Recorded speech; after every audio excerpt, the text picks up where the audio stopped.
started reading a book called The Shock Doctrine by Naomi Klein.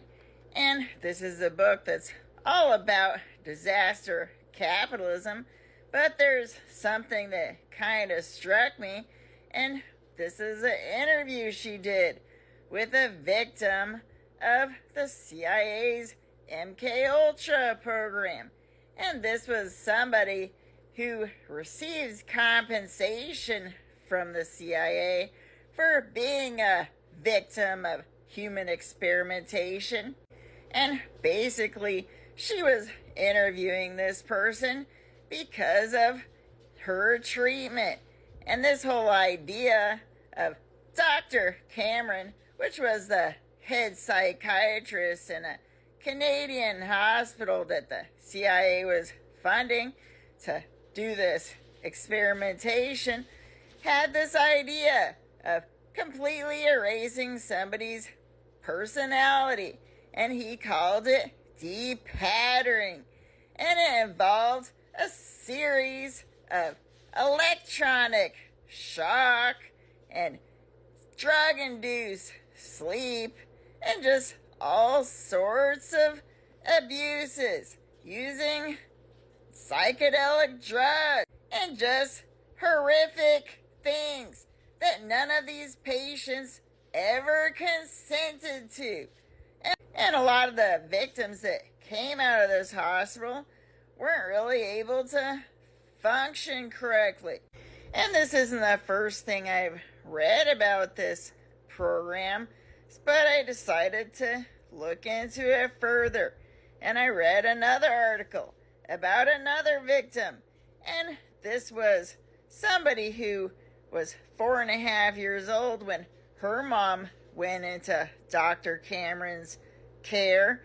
And she basically lost her mom because her mom wasn't even able to function as a regular human being after being released.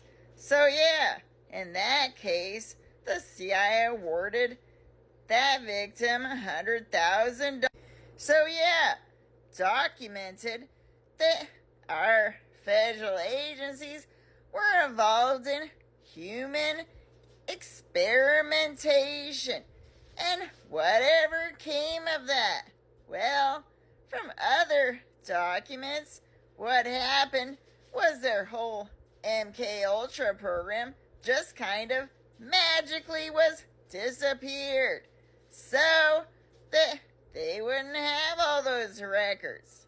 But my question really is, what happened to those people in our government agencies that signed off on these human experimentation programs?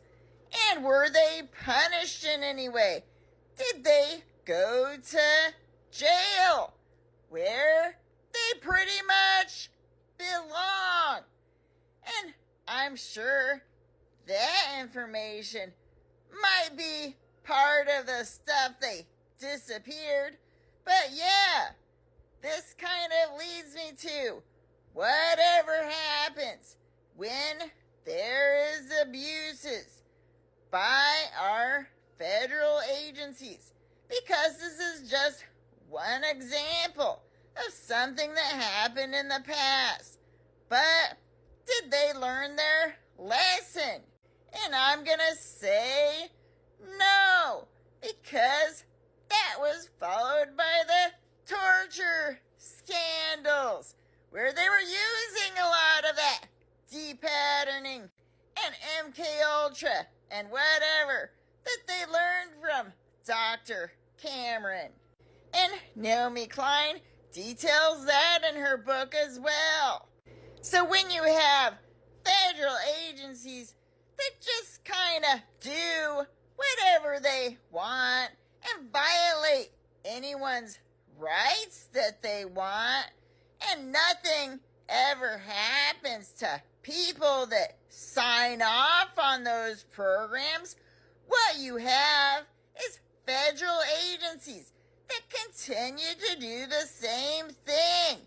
Because if there's no accountability any way other than the agency being embarrassed by having to pay compensation, then yeah, there's no deterrent from continuing to abuse the American people.